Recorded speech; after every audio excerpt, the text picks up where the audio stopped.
सहनाववतु सहनौ भुनक्तु सह वीर्यं करवावहै तेजस्विनावधीतमस्तु मा विद्विषावहै।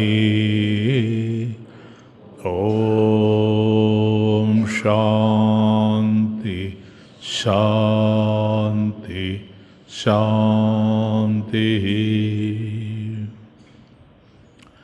ओम पार्थाय प्रतिबोधितां भगवता नारायणेन स्वयं व्यासेन ग्रथितां पुराणमुनिना मध्ये महाभारतम्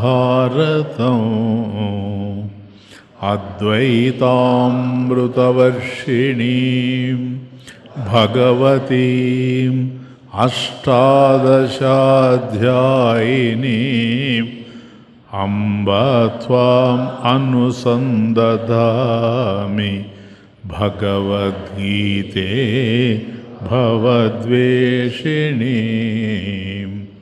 सर्वोपनिषदो गावो दोग्धा गोपालनन्दनः पार्थो वत्स सुधीर्भोक्ता दुग्धं गीतामृतं महत्। प्रपन्नपारिजाताय स्तोत्रवेत्रैकपाणये ज्ञानमुद्राय कृष्णाय गीतामृतदुहे नमः। ओ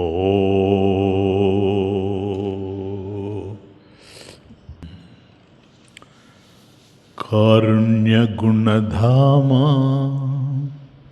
पुरुषोत्तम रामा कारुण्यगुणधामा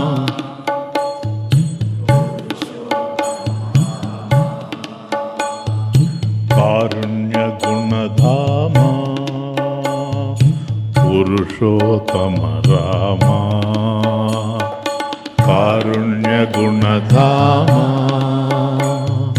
पुरुषोत्तम रामा कारुण्यगुणधामा पुरुषोत्तम रामा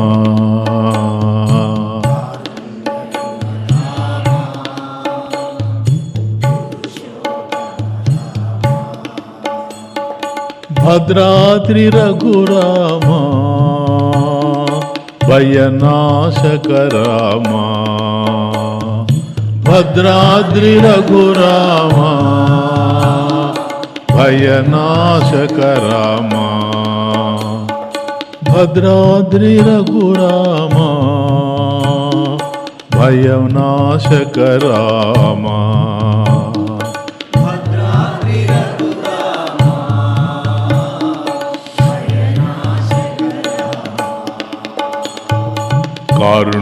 कारुण्यगुणधामा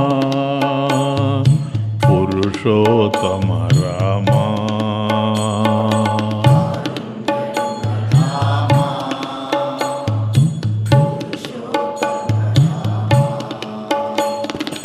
मत्स्यरूप रामा कूर्मरूप रामा मत्स्यरूप रामा कूर्मरूप रामा मत्स्यरूप रामा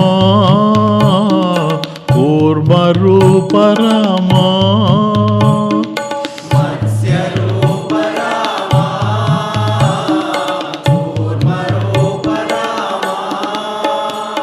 वराहरूप रामा नारसिंह रामा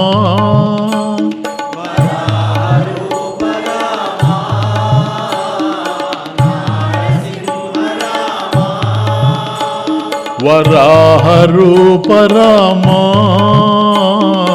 नारसिंह रामा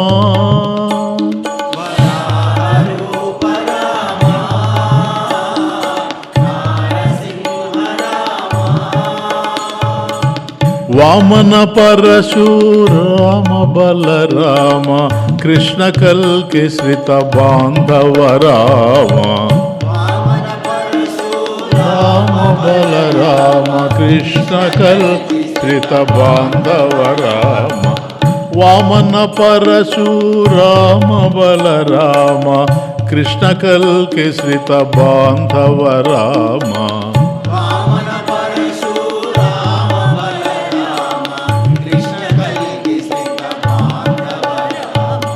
కారుణ్య గుణధామ పురుషోత్తమ రామ కారుణ్య గుణధామ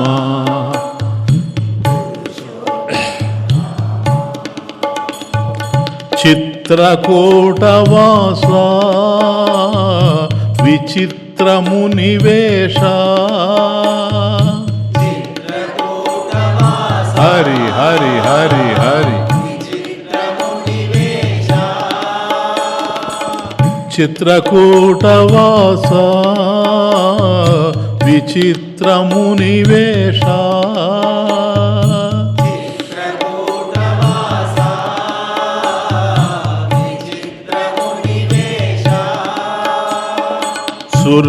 సురమునివరపోష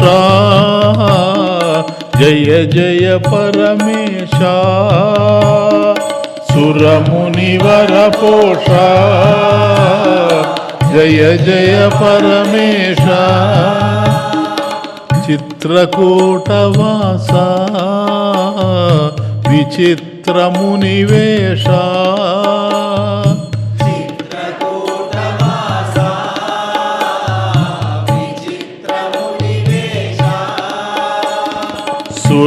సురమునివరపోష జయ జయ పరమేశ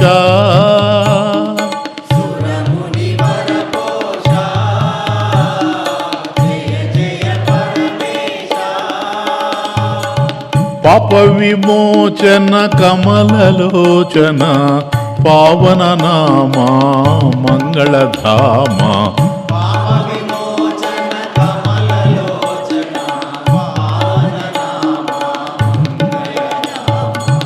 పాప విమోచన కమలలోచన పావన నామ మంగళధామ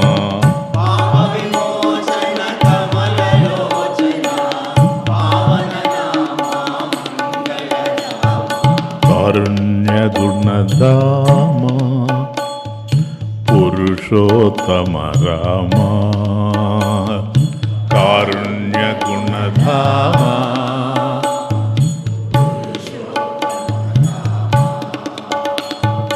కారుణ్య గుణధామ పురుషోత్తమ రామ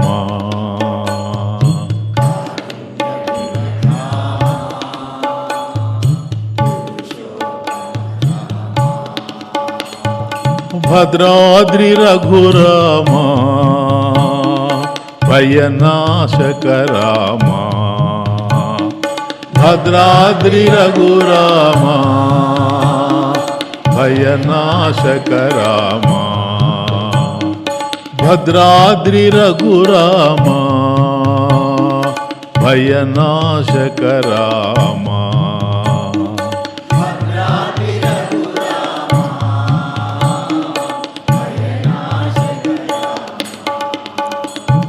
కారుణ్య గుణధామ పురుషోత్తమ రామ కారుణ్య గుణధామ పురుషోత్తమ రామ కారుణ్య గుణధామ పురుషోత్తమ రామ కారుణ్య గుణధామ పురుషోత్తమ రామ భద్రాద్రి రఘురామ భయనాశక రామ భద్రాద్రి రఘురామ భయనాశక రామ భద్రాద్రి రఘురామ భయనాశక రామ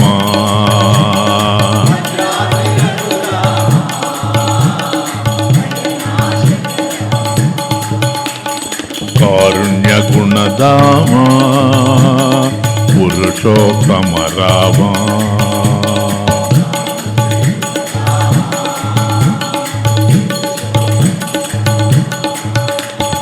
మత్స్యరూప రామా కూర్మరూప రామా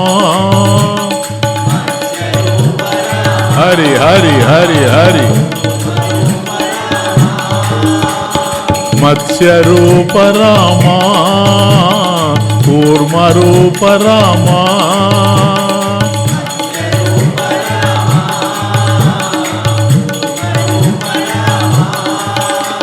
వరాహరూప రామా నారసింహ రామా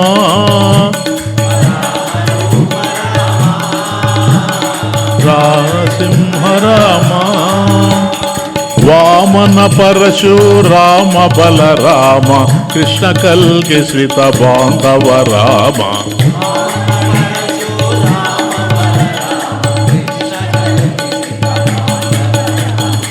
వామన పరశురామ బలరామ కృష్ణ కల్కి శ్రిత బాంధవ రామ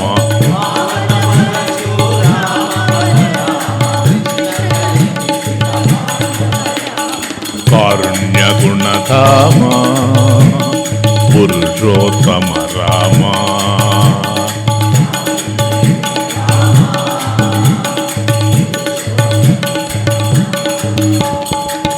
చిత్రకూటవాస విచిత్రమునివేష హరి హరి హరి హరి చిత్రకూటవాస విచిత్రమునివేష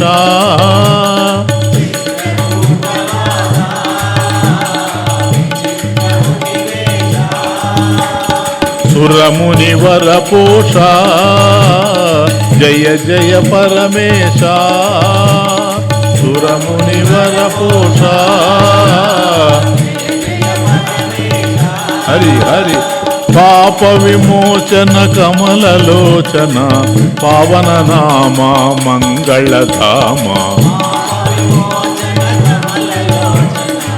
పావన నామ మంగళధామ పాప విమోచన కమలలోచన పావన నామ మంగళధామ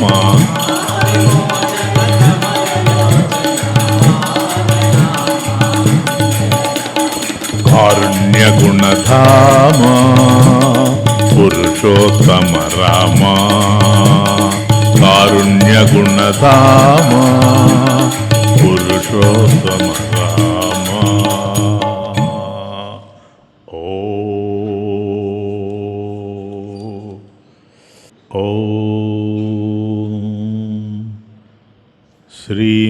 శ్రీమద్భగవద్గీత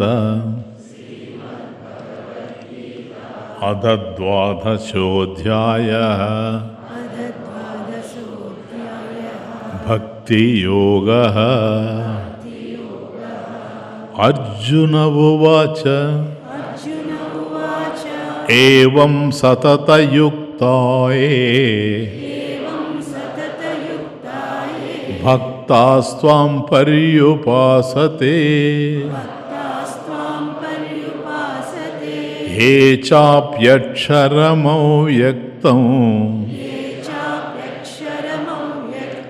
తేషాం కే యోగవిత్తమాః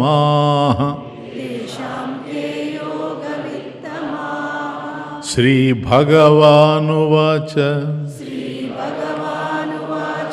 మయ్యావేశ్య మనో యే మాం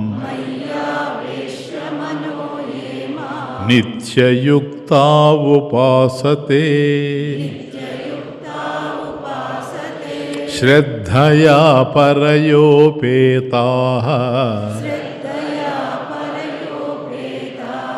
తే మే యుక్తతమా మతాః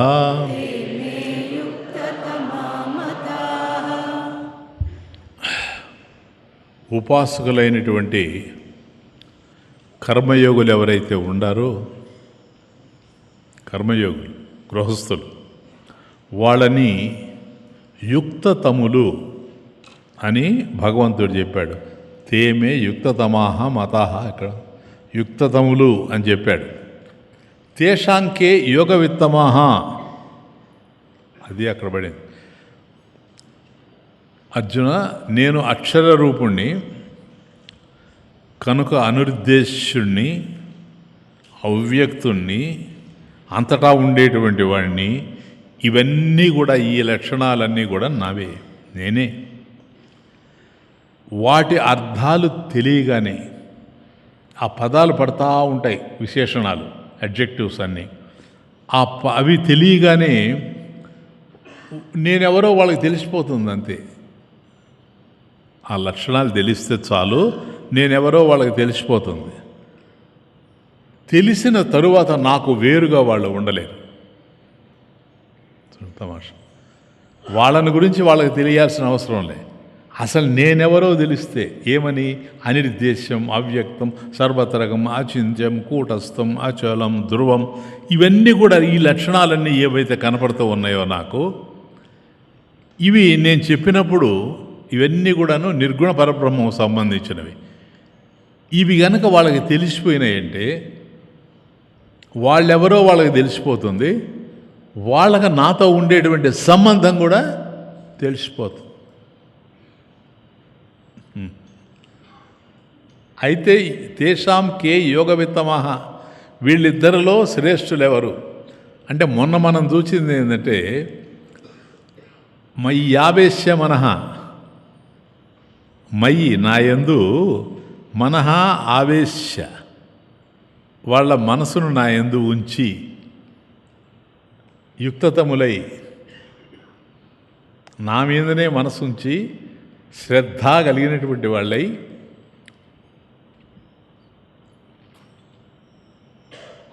ఎవరైతే నన్ను ఉపాసిస్తూ ఉంటారో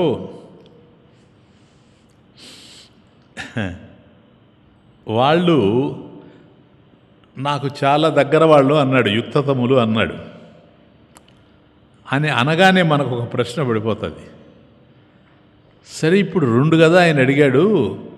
ఏవం సతతయుక్తాః ఏ భక్తాః త్వాం పర్యుపాసతే. నెంబర్ 1, ఏ చ అపి అక్షరం అవ్యక్తం తేషాంకే యోగవిత్తమః. అక్షరం అవ్యక్తం నిర్గుణ సాధన. ఏవం సతతయుక్తాః భక్తాః త్వాం పర్యుపాసతే. ఎవరైతే నిన్ను సగుణారాధకులై ఆరాధిస్తూ ఉండారో కృష్ణ, తేషాం, వారి ఇరువురిలో యోగవిత్తములు ఎవరు అనేటువంటి ప్రశ్న పడింది. ఇది ఒక విచిత్రమైంది. మొత్తానికి ఇద్దరిని గురించి చెప్పాడు. ఇద్దరిలో ఎవరు శ్రేష్ఠులు అని అడుగుతున్నాడు. అక్బరు మన దేశాన్ని పరిపాలించేటువంటి రోజుల్లో అక్బరు ఆయన యొక్క ఆస్థానంలో ఉండేటువంటి పండితులందరూ ఉంటారు కదా, వాళ్ళందరికీ ఒక ప్రశ్న వేశాడు.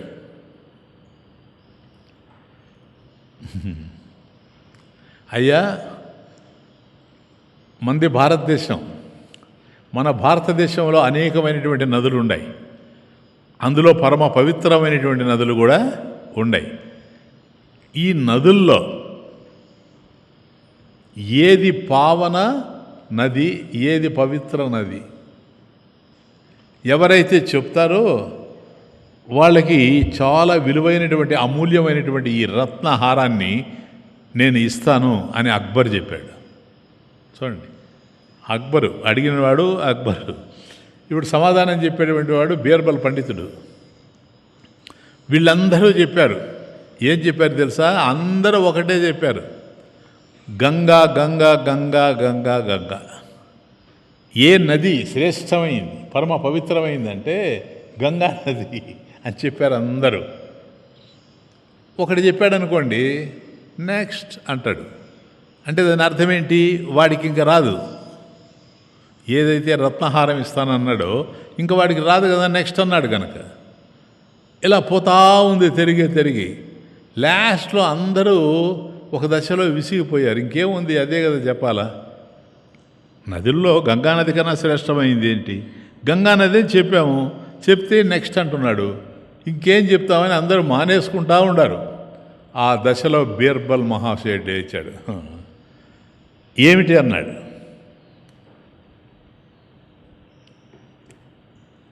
అక్బర్ అడిగాడు, ఏం బీర్బల్ నువ్వు లేచావు, ఏంటి, ఏం చెప్పబోతావు, వాళ్ళు చెప్పిందేనా, అయితే కూర్చోవచ్చు కదా అని. లేదు, అందుకనే లేచాను. ఏంటని. యమున. గంగని అందరూ చెప్తే యమున అన్నాడు బీర్బల్. ఎందుకని. రమతే యమున పులినవనే విజయీ మురారి రధునా. రమతే యమున పులినవనే విజయీ మురారి రధునా. రమతే యమునా పులినవనే సముదిత మదనే రమణీ వదనే. సముదిత మదనే రమణీ వదనే చుంబన వళితాదరే. సముదిత మదనే రమణీ వదనే చుంబన వళితాధరే. మృగమద తిలకం లిఖితి సపులకం. మృగమద తిలకం లిఖితి సపులకం మృగమివ రజనీకరే. రమతే యమునా పులినవనే విజయీ మురారి రధునా. రమతే యమునా పులినవనే సముదిత మదనే.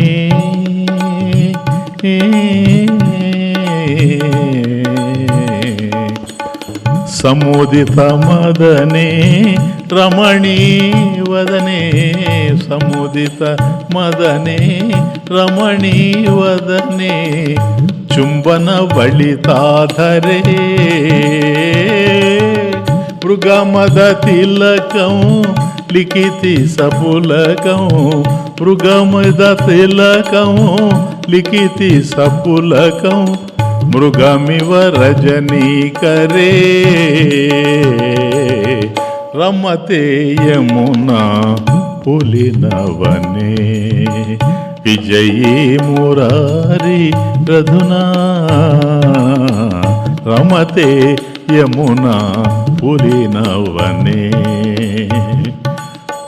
అన్ని నదుల కన్నా శ్రేష్టమైనటువంటిది యమునా నది అన్నాడు. ఎందుకని. మురారి శ్రీకృష్ణ పరమాత్మ ఆ నదీ తీరంలో ఆడుకున్నాడు గనక అతి శ్రేష్టమైంది నదుల్లో. అందరూ వెళ్ళి ఆ నదిలో స్నానం చేసి తృప్తి చెందారు గనక ఆ నదికి మించింది లేదు.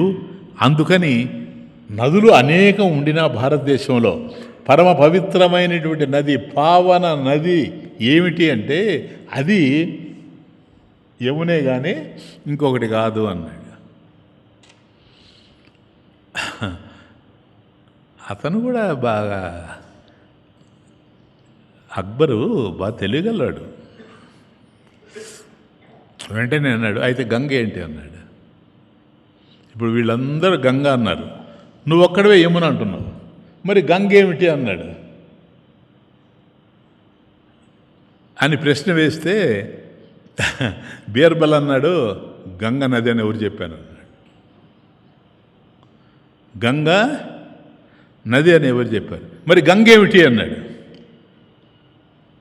గంగ జ్ఞానస్వరూపం. గంగ ఎవరు? జ్ఞానస్వరూపం. గంగను నదుల్లో పోల్చలేవు. నువ్వు పోల్చకుంటే అడగడానికి అవకాశం లేదు. ఇప్పుడు నదుల్లో పవిత్రమైంది ఏది అంటే గంగ అన్నాను నేను, అన్నారు అందరూ. కానీ నువ్వు పోల్చడంలో ఉంది వ్యవహారం అంతా. ఎవరిని పోలుస్తావు? గంగని ఎందుకు పోలుస్తావు నువ్వు? అన్ని నదుల్లో తీసుకెళ్ళి అది నది కాదే. గంగ అనేటువంటిది భగవత్ స్వరూపం, గంగ అనేటువంటిది అక్షర స్వరూపం. గంగ నది కాదు సార్, మరేంటది? దేవత. గంగ ఎవరు? దేవత సార్, నది కాదు. ఎవరు చెప్పారు? ఇదిగో నేను చెప్తున్నాను కదా. ఇంకా ఎవరు చెప్పాలి నీకు? శంకరుల వారు చెప్పాలనా? దేవి సరస్వతి భగవతి గంగే, దేవి సరస్వతి భగవతి గంగే, త్రిభువన తారిణి తరల తరంగే. దేవి సురేశ్వరి, దేవి సురేశ్వరి భగవతి గంగే, త్రిభువన తారిణి తరల తరంగే. శంకర మౌళి విహారిణి విమలే, శంకర మౌళి విహారిణి విమలే, మమ మతి రాస్తాం తవ పద కమలే. దేవి సురేశ్వరి భగవతి గంగే, త్రిభువన తారిణి తరల తరంగే. నదులు అనేకం ఉండొచ్చు మన దగ్గరికి. ఆ నదుల దగ్గరికి వెళ్ళి ఆ నదుల్లో నా తల పెట్టి, నా తల చల్లగా ఉండాలి, నా మనసు మెల్లగా ఉండాలి అని నేను ఎప్పుడూ కోరుకోను. అలా కోరుకోవడం జరిగితే గంగ దగ్గరే జరుగుతుంది. ఎందుకని? దేవి సురేశ్వరి, ఆమె దేవయ్య. ఈయనెవరు? దేవుడు. ఆమె దేవి. అర్థమవుతుందా ఇప్పుడు? కాబట్టి భగవత్ స్వరూపం గంగా, భగవత్ స్వరూపం. సురేశ్వరి, సుర అంటే దేవతలు, సురేశ్వరి దేవతలకు ఈశ్వరి. అట్లాగే పరమేశ్వరుడు అంటామనుకోండి, అట్లాగే ఇక్కడ దేవేశ్వరి, సురేశ్వరి. ఈమె భగవతి, భగహ గుర్తుపెట్టుకోండి. అంటే షడ్గుణైశ్వర్య స్వరూపిణి భగవతి కనుక, షడ్గుణైశ్వర్య స్వరూపిణి. కానీ మిగతా నదులు ఉన్నాయి కదా, అవేవి కాదు. ఈ ఒక్కటే, గంగ ఒక్కటే.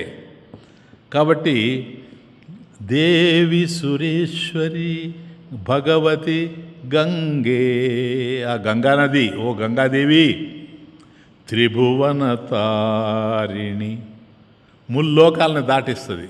పో, ఇంకా ఏ నది దాటించగలదు ఆ విధంగా? అటువంటి నదులతో ఈమెను తీసుకెళ్ళి ఎట్లా పోల్చమంటావు? అసలు నువ్వేందా? నీ ప్రశ్న ఏంటి అక్బర్? అసలు నీ ప్రశ్న ఏంటని. కాబట్టి త్రిభువన తారిణి, ముల్లోకాలను దాటించేటువంటిది. తరల తరంగే, తరల అంటే పవిత్రమైన, శుద్ధమైన, తరల తరంగే కెరటాలు కలిగినటువంటిది. కాబట్టి ఆ గంగానది దగ్గరకు పోతే ఆ తెల్లని కెరటాలు అట్లా కదిలిపోతూ ఉంటాయి. వాటిని చూసినప్పుడు హృదయం ద్రవించిపోతూ ఉంటుంది. శంకర మౌళి విహారిణి విమలే, శంకర. కాబట్టి ఈశ్వరుడికి మౌళి, ఆయన యొక్క తల మీద ఈశ్వరుని యొక్క, శంకరుని యొక్క శరమునందు విహారిణి ఎప్పుడు విహరిస్తూ ఉంటుంది కదా. ఎవరికి ఉంది ఆ శక్తి? ఎవరికి ఉంది ఆమెకి తప్ప? విమలే, నిర్మలమైంది, ఏ దోషం లేనటువంటిది. అటువంటి తల్లి దేవి గంగా, గంగాదేవి సురేశ్వరి. కాబట్టి అందరికీ, సురులకంతా కూడా ఈశ్వరి నువ్వు మమ మతి రాస్తా, మమ మతి, నా యొక్క మనస్సుని, మతి ఆస్త. కాబట్టి నా యొక్క మనస్సు ఏదైతే ఉందో ఆ మనస్సుని ఆస్థాం, నువ్వు నా మనస్సులో ఉండుగాక. గంగాదేవి, నువ్వు నా మనస్సులో ఉండగా. తవ పదకమలే, తవ నీ యొక్క పద కమలే చరణ కమలముల యందు నా మనస్సు లగ్నమైయుండుగాక. ఎవరయ్యా ఇది రాసింది? నువ్వు రాసి తెచ్చావా? బీర్బల్, నేను రాయడం కాదు, ఆదిశంకరాచార్యులు వారు రాశారు. పో, ఇంకేం కావాలా? ఆయన కన్నా ఎవరు అథారిటీ ఇక్కడ? కాబట్టి దేవి సురేశ్వరి భగవతి గంగే త్రిభువన తారిణి తరల తరంగే శంకర మౌళి విహారిణి విమలే మమమతి రాస్తాం తవ పద కమలే. అది గంగాదేవి. అటువంటి గంగని ఇతర నదులతో తీసుకొచ్చి పోల్చి వీటిల్లో ఏది శ్రేష్టము అంటే ఎవడైనా చెప్పగలడా? అసలు పోల్చడమే తప్పు, కంపేర్ చేయడమే తప్పు. ఏంటి తెలుసా ఇది? అక్షర పరబ్రహ్మం మొదటి చెప్పాడు కదా, ఏవం సతతయుక్తా ఏ భక్తా త్వాం పర్యుపాసతే ఏ చాపి అక్షరం అవ్యక్తం తేషాంకే యోగవిత్తమాహ. వాళ్ళిద్దరిలో తేషాం వారిలో యోగవిత్తమాహకే. ఎవరు యోగ విత్తములు అని అడిగావు అంటే వాళ్ళు ఉపాసకులు కదా, కాదా? ఉపాసకులేనా? సగుణ బ్రహ్మారాధన చేసేటువంటి వాళ్ళు. కాబట్టి సగుణారాధన చేసేటువంటి వాళ్ళు ఉపాసకులు. ఇదిగో నిర్గుణారాధన అనేటువంటిది ఉపాసన కాదు. క్వశ్చన్ ఎక్కడికి పోయిందో చూడు. కాబట్టి సగుణారాధన నిర్గుణారాధన అన్నప్పుడు నిర్గుణ ఆరాధన కాదు, అది నిర్గుణోపాసన. స్వామీజీ ఉపాసన అంటే ఏంటి? పోనీ అట్లా వస్తాం. ఉపాసన, ఉప అంటే నియర్, ఉప అంటే దగ్గరగా, ఆసనం అంటే కూర్చోవడం. కాబట్టి మన మనసు భగవంతుడికి దగ్గరగా కూర్చోవడం ఉపాసన. అది ఉపాసకుడు చేసేటువంటిది ఉపాసన. ఉపాస్యం, అది ఉపాస్యం, దగ్గరగా కూర్చోవడం. అంటే దేనికి దగ్గరగా కూర్చునేది అని అన్నప్పుడు మనహ ఏది దగ్గరగా కూర్చునేది? ఎవరు? మన మనసు కదా. మన మనసు ఎక్కడ కూర్చుంటా? దేనికి దగ్గరగా? ఏది ఉపాస్యమో దానికి దగ్గరగా. ఆ ఉపాస్యం ఎవరు? భగవంతుడే. ఆయన ఏంటి? సగుణమా? సగుణమైతే ఏ రూపం అయింది? తిరుగుతున్నాను నేను. ఏ రూపం సార్? అన్ని రూపాలు ఆయనయే కదా. అసలు నీ రూపాన్ని నేను భగవంతుడిగా ధ్యానిస్తే కూడా నువ్వు భగవంతుడే, సగుణమే, సాకారమే. కాబట్టి దగ్గరగా కూర్చోవడం. ఇంతకుముందు ఏం చెప్పాడు? ఫస్ట్ శ్లోకం గుర్తుపెట్టుకోండి, కనెక్షన్ పోతా ఉన్నాను. మయి ఆవేశ్య మనః, మయి ఆవేశ్య మనః, నీ మనసును నా యందు ఉంచి, అంటే మనసును భగవంతుని యందు ఉంచి, నిత్యయుక్తా తదేక నిష్ఠాపరులై, కేవలం భగవంతుని మీదనే మనసు నుంచి, శ్రద్ధయా పరయోపేతా, ఉత్తమమైనటువంటి శ్రద్ధ కలిగిన వాళ్ళే. 3 పాయింట్స్. వీళ్ళు భగవంతుని సేవిస్తూ ఉంటారు. ఎవరు? ఎవరు? సగుణారాధకులు. సగుణారాధకులు ఈ విధంగా సేవిస్తూ ఉంటారు. నాకు వాళ్ళే ఇష్టమైన వాళ్ళు. మే అతీవ ప్రియా, కాబట్టి నాకు చాలా ప్రియమైనటువంటి వాళ్ళు. ఇప్పుడు ప్రశ్న ఏంటంటే, నిజమేనయ్యా సగుణారాధకులు నిన్ను సేవిస్తూ ఉండారు, వాళ్ళు శ్రేష్టమైనటువంటి వాళ్ళు అని నువ్వే చెబుతూ ఉన్నావు, వాళ్ళు నాకు చాలా ఇష్టమైన వాళ్ళని కూడాను. మరి నిర్గుణారాధకులు ఉండారే, వాళ్ళ విషయం ఏంటి? నిర్గుణారాధకులు ఉన్నారు కదా, సగుణం కాకుండా. సగుణం అంటే రూపంతో ఉండాలి, సాకారం. కానీ ఇది సాకారం కాదు, నిర్గుణం, విశేషణాలతోనే ఉంటుంది. వాళ్ళ విషయం ఏంటి చెప్పమంటావా? కమా. ఏ త్వక్షరం అనిర్దేశ్యం అవ్యక్తం పర్యుపాసతే సర్వత్రగం అచింత్యం చ కూటస్థం అచలం ధ్రువం కూటస్థం అచలం ధ్రువం సంనియమ్యేంద్రియగ్రామం సంనియమ్యేంద్రియగ్రామం సర్వత్ర సమబుద్ధయః सर्वत्र समबुद्धयः తే ప్రాప్నువంతి మామేవ ते प्राप्नुवन्ति मामेव సర్వభూతహితే రతాః.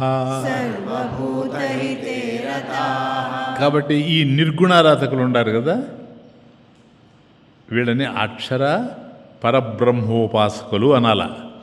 అక్షర పరబ్రహ్మ నశించినటువంటి వాడు పరమాత్మ, ఆయన్ని ఆ పరబ్రహ్మని ఉపాసించేటువంటి వాళ్ళు ఉపాసకులు, అక్షర పరబ్రహ్మ ఉపాసకులు వాళ్ళు వాస్తవం చెప్పాలంటే.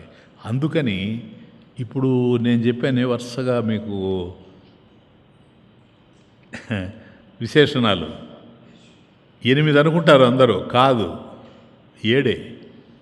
మొదటిది అది స్వామిని గురించి చెప్పుకోవడం, అక్షరం. క్షరం అంటే నశించడం, అక్షరం అంటే నశించని వాడు. ఆయన అక్షరుడు, అక్షర నశించినటువంటి వాడు. కాబట్టి ఆయన ఎవరు? నశించినటువంటి వాడు, అక్షరుడు. 7 లక్షణాలతో కనపడతాడు ఇప్పుడు. అది సరేనా? కాబట్టి దీన్ని మొదటి దాన్ని వేయడానికి లేదు దాంట్లో. ఏతో అక్షరం, అక్షరం అంటే నశించినటువంటి వాడు. నా క్షరతి ఇది అక్షర, ఎవడైతే నశించడో వాడు. నక్షరతి ఇది అక్షర అంటే మార్పు లేనివాడు. ఈ ప్రపంచం మనకు అక్షరమా? ప్రపంచం ఎందుకని? కనపడతా ఉంది కదా, అన్నీ కనపడతా ఉన్నాయి ఇక్కడ. కాబట్టి ఇది పరిణామశీలం, అంటే మార్పు చెందుతూ ఉంది. పరిణామం, మార్పు చెందుతూ ఉంది. కనుక ఏ ప్రపంచం అయితే మనకు కనపడుతూ ఉందో ఇది మార్పు చెందుతూ ఉంది కనుక ఇది క్షరం. ఏమిటిది? ఆయన ఇది కాదు కదా, అక్షరం. అది అంతే. కాబట్టి ఈ ప్రపంచం ఏదైతే మనకు తెలుస్తూ ఉందో ఇది క్షరముగా ఉంది కనుక ఈ కార్యరూపంలో ఉండేటువంటి ప్రపంచానికి పరమాత్మ కారణమై ఉన్నాడు కనుక ఆయన పరిపూర్ణం. కాబట్టి ఇది క్షరము, ఆయన అక్షరము. క్లియర్నా? ఇప్పుడు అక్షరస్య విశేషణం ఆహా. ఇప్పుడు ఆ అక్షరుడు యొక్క విశేషణాలు ఏంటో చెప్తాడు. అడ్జెక్టివ్స్ అన్నీ వస్తాయి వరుసగా. కాబట్టి ఇప్పుడు ఎవరిని గురించి మాట్లాడుతున్నాడు అంటే ఇంతకు ముందు చెప్పిందేమో సగుణారాధన, ఇప్పుడు సగుణారాధన కాదు, అక్షరోపాసన, అక్షర ఉపాసన. కాబట్టి అక్షరుడైనటువంటి వాడిని ఉపాసించడం. కాబట్టి ఎవరిని గురించి అయ్యా మాట్లాడుతూ ఉన్నాడు? ఇది అక్షరుని గురించి. పక్కన పెట్టు, అంతే, అయిపోయింది. అక్షరుని గురించి మాట్లాడుతున్నాడు. ఏమంటాడు ఇప్పుడు? అక్షరుడు ఎవరంట? ఇప్పుడు వస్తాడు వరుసగా. ఏతు అక్షరం. ఆ అక్షరుడు ఎవరంటే అనిర్దేశం. First number 1 అనిర్దేశం. విశ్వం వ్యక్తం అవుతుందా లేదా? ప్రపంచం. కాబట్టి ప్రపంచం మనకు వ్యక్తం అవుతుంది కనుక దానికి ఒక రూపం ఉంది, అవునా? కాబట్టి ప్రపంచానికి రూపం ఉంది, అనేక రూపాలు ఉన్నాయి పైగా. అందుకని విశ్వంలోని రూపాల్ని తత్, సరే తమాషా, తత్ ఈదం, ఇది అది అని అంటూ పోతాం. ఎందుకని? ఇది అది కాదు, అది ఇది కాదు. రూపాలు అనేకం ఉన్నాయి కానీ ఈ రూపం ఆ రూపం కాదు, ఆ రూపం ఈ రూపం కాదు కనుక ఇది అది అని చెప్పచ్చు, అవునా? కాబట్టి ప్రపంచంలో ఉండేటువంటి రూపాలన్నింటినీ ఇది అది ఇంకట్లాగే పోతాయి. ఈయన ఆయన, ఆమె ఈమె, ఇది అది, చూసారా? కాబట్టి రెండుగా తెలుస్తూ పోతాయి. వీటిని నామరూపాలతో మనం నిర్దేశించవచ్చు. ఎందుకని? వేరువేరుగా తెలుస్తూ ఉంటాయి కనుక. ఇది అది కాదు, అది ఇది కాదు కనుక ఇది అన్నప్పుడు కుక్క, సరేనా? ఆ పక్క ఉండేదాన్ని కూడా అయ్యా ఇది నాకు తెలుసు, ఇది కూడా నాకు తెలుసు అన్నాడు అనుకోండి. ఇప్పుడు చూడు, 2 ఇదిలు వచ్చింది. ఆ 2 ఇదులు ఎవరంటే ఇది కుక్క, అది పిల్లి. ఈ రెండు రూపాలు, ఈ 2 రూపాలు కూడా ప్రపంచానికి సంబంధించినవి. కాబట్టి ఇవి వ్యక్తం అవుతూ ఉన్నాయి. రూపాలు వ్యక్తమవుతూ ఉన్నాయి గనక అవి వ్యక్తాలు బాగా. కాబట్టి వాటిని గురించి చెప్పచ్చు మనం. నిర్దేశ్యం, అవి నిర్దేశ్యం. కానీ ఇవేవి భగవంతుడు కాదు కదా. వీటిల్లో ఇది భగవంతుడు అని చెప్పగలమా? చెప్పలేము. కాబట్టి ఇవి నిర్దేశ్యం గనక ఆయన అనిర్దేశ్యం. క్లియర్? బాగా చక్కగా అర్థం చేసుకోండి. అంటే మళ్ళీ పండితులకు కూడా మీరు చెప్పగలిగి ఉండాలి. అట్లా అర్థం చేసుకోండి, సరేనా? ఏమో నేను అట్లాగే చెప్తున్నా. కాబట్టి నిర్దేశ్యం అనిర్దేశ్యం. కాబట్టి పరమాత్మకు రూపం లేదు, అరూపం కనుక వ్యక్తం కాడు, అవ్యక్తం. ఎందుకంటే అరూపాన్ని, రూపం లేనిటువంటి దాన్ని ఎలా నిర్వచించాలి? మనం డిఫైన్ చేసేది ఎట్లా? ఏదైనా రూపం ఉంటే చెప్పచ్చు, రూపం లేదు, దాన్ని ఎలా నిర్వచించాలి? అవ్యక్తం కనుక అనిర్దేశ్యం, నిర్దేశించడానికి వీలు లేదు. అంటే ఇదం తత్ ఇది నిర్దేష్టం యత్ నశక్యతే తత్ అనిర్దేశ్యం. కాబట్టి ఇది అది అని చెప్పడానికి, నిర్దేశించి చెప్పడానికి ఎక్కడైతే అవకాశం లేదో, నిర్దేశించడానికి అవకాశం లేదో దాన్ని ఏమంటాం? అనిర్దేశ్యం. ఇప్పుడు ఏతు అక్షరం, ఆ అక్షర పరబ్రహ్మం ఎవరైతే ఉన్నాడో ఆయన అనిర్దేశ్యం. నంబర్ 1 విశేషణం. నెక్స్ట్ అవ్యక్తం.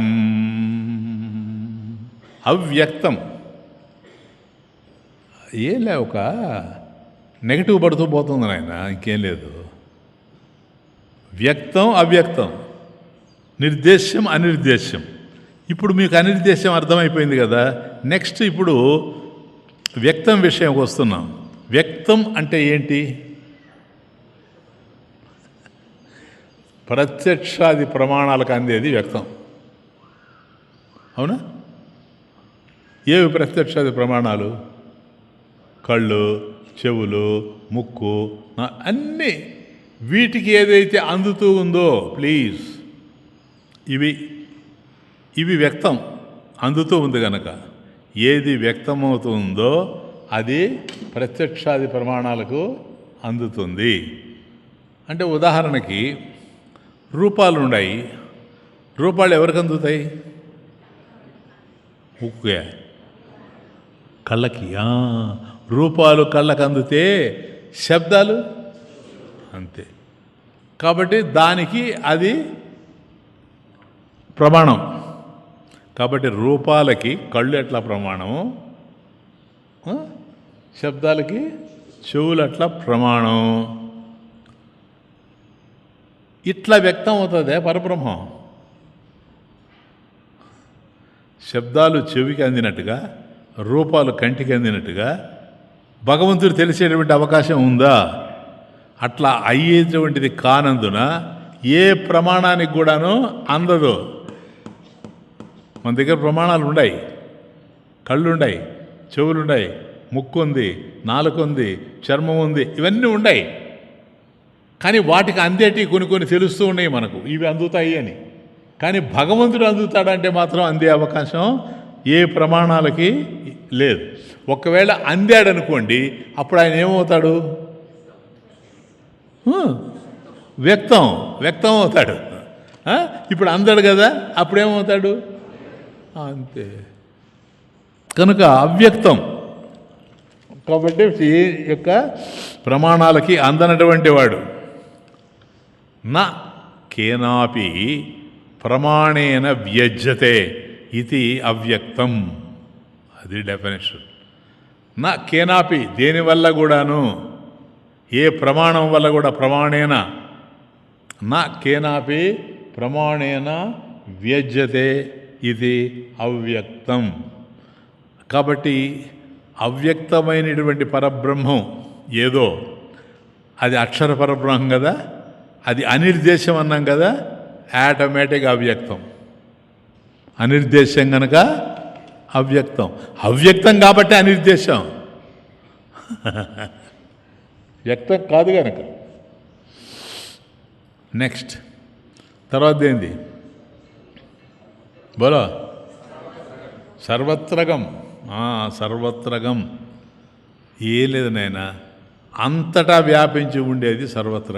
ఇప్పుడు చూడు, మీకు నేను ఒక మాట అన్నా ఇంతకుముందు, వీళ్ళు నా లక్షణాలన్నీ తెలుసుకుంటా ఉంటే నేనెవరో వీళ్ళకి తెలిసిపోద్ది, ఆ తర్వాత నాకు వీళ్ళకు ఉండే సంబంధాలు కూడా తెలిసిపోతాయి. ఇప్పుడు మీకు అర్థమైపోతూ ఉంటుంది భగవంతుడు అంటే ఏంటో. భగవంతుడు అంటే ఏమిటో అర్థమైపోతే మీకు భగవంతుడికి ఉండే సంబంధం కూడా తెలిసిపోద్ది. కాబట్టి సర్వత్రా వ్యాపించి ఉండేటువంటి దాన్ని సర్వత్రగం అంటారు. అంటే అంతటా ఉండేది అని అర్థం. సర్వత్రా గచ్చతి ఇది, సర్వత్ర గచ్చతి ఇది, ఎక్కడికి పోయినా ఉండాల. ఏనాయనా అర్థం కదా? ఇప్పుడు ఈ చెట్టు ఉంది నాయన, ఇక్కడ ఉంది, నేను అక్కడికి పోతే ఈ చెట్టు కావాలంటే వస్తుంది. అట్లాగే అరేబియా సముద్రం ఉంది, నేను హిందూ మహాసముద్రం దగ్గర చేరి అరేబియా సముద్రం కావాలంటే వస్తుంది. కాబట్టి అక్కడ ఉండేది ఇక్కడ లేదు, ఇక్కడ ఉండేది అక్కడ లేదు, అంతటా ఉండేది కావాలా.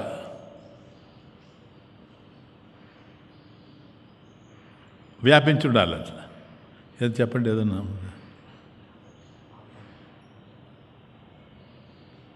సర్వవత్ వ్యాపి, అంతటా ఉండేది ఆకాశం లేదా? గగన సదృశం అన్నారు. అందుకనే శాంతాకారం భుజగశయనం పద్మనాభం సురేశం గగన సదృశం, విశ్వాధారం గగన సదృశం. కాబట్టి ఎవరైతే ఈ విశ్వానికి ఆధారంగా ఉన్నాడో వాడు గగన సదృశం సార్. కాబట్టి సర్వత్రా వ్యాపించి ఉండేటువంటి దాన్ని సర్వత్రగం అంటాం. బాగుంది. అంటే సర్వత్రా గచ్చతి ఇది, అంతటా కూడా ఏదైతే ఉందో అది అని అర్థం.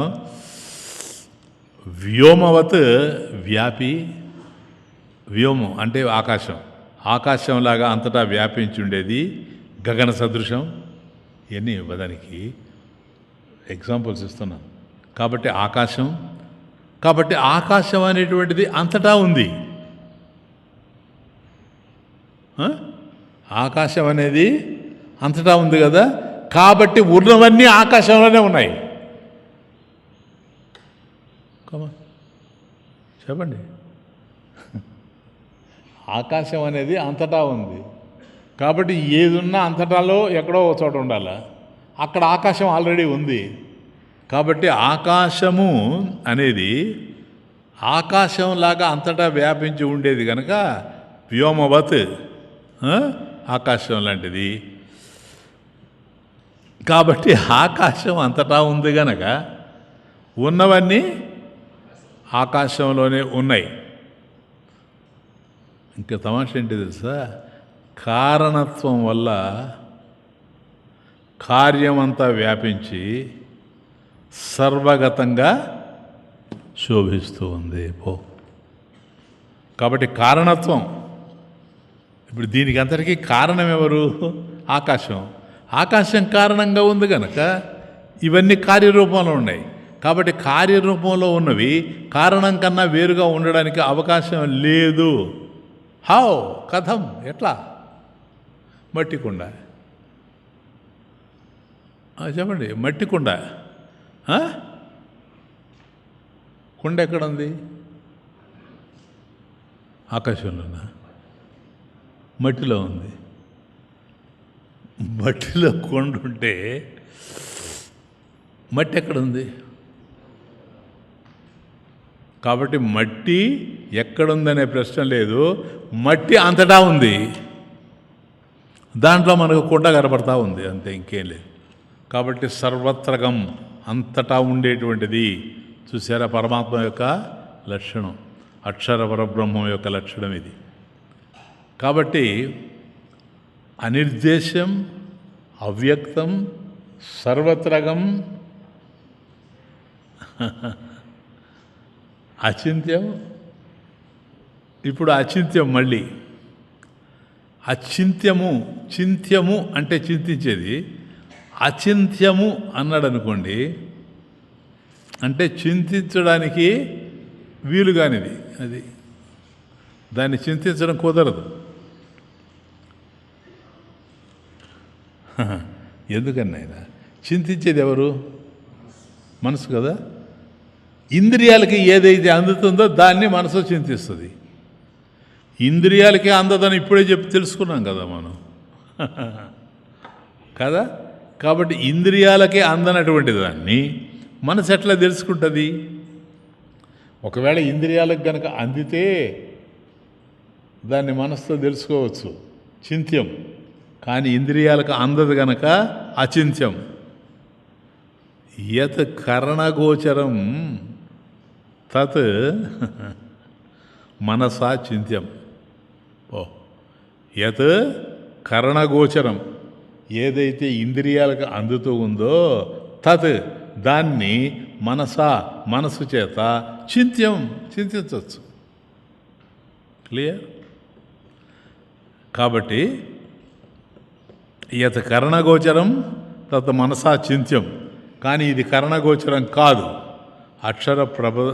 పరబ్రహ్మం ఇంద్రియాలకు గోచరం కాదు, అగోచరం. కాబట్టి ఇంద్రియాలకు అగోచరం కనుక దాన్ని మనసు చేత చింతించడం వీలు పడదు. అంతే, ఇంకా లేదు, కుదరదు. కాబట్టి సర్వప్రమాణ తమాషుడు సర్వప్రమాణ అగోచరత్వాత్ అచింత్యం. సర్వప్రమాణ అగోచరత్వాత్ అచింత్యం. కాబట్టి ఏ ప్రమాణానికి కూడా అందేది కాదు గనక అది అచింత్యం సార్. క్లియర్? నెక్స్ట్, అనిర్దేశ్యం అవ్యక్తం సర్వత్రకం అచింత్యం కూటస్థం. కూటస్థం, కూట, ఈవెన్ తెలుగులో కూడా కూటము అంటే ఏంటంటే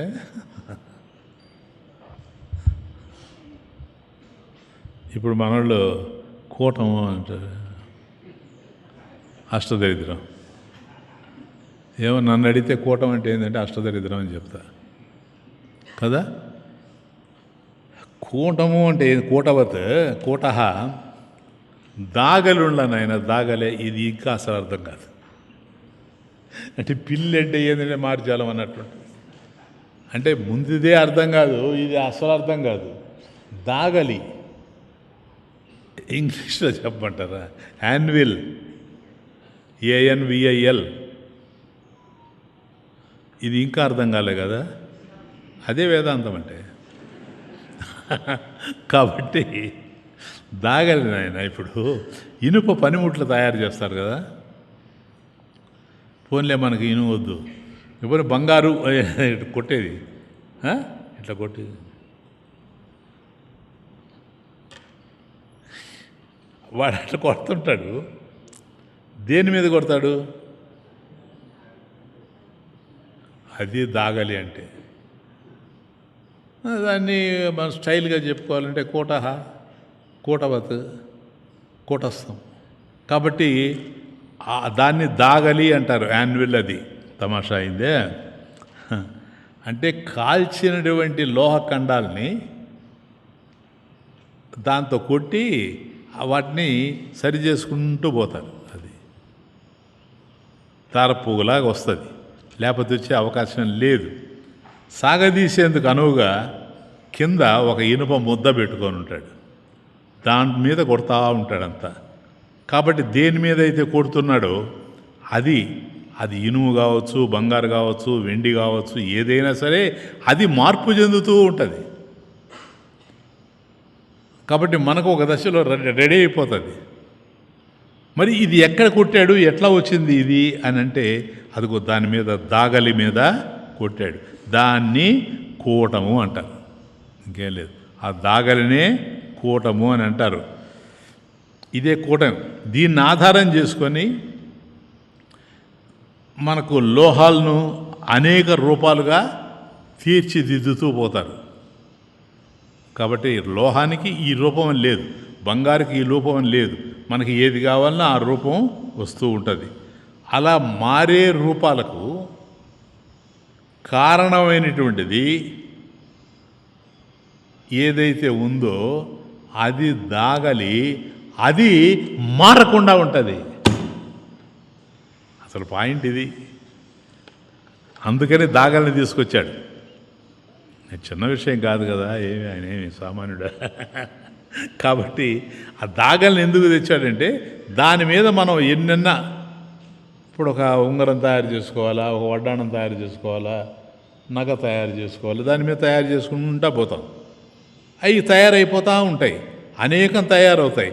అవి తయారవుతూ ఉంటే అవి మారుతాయే కానీ ఈ దాగలి మారదు.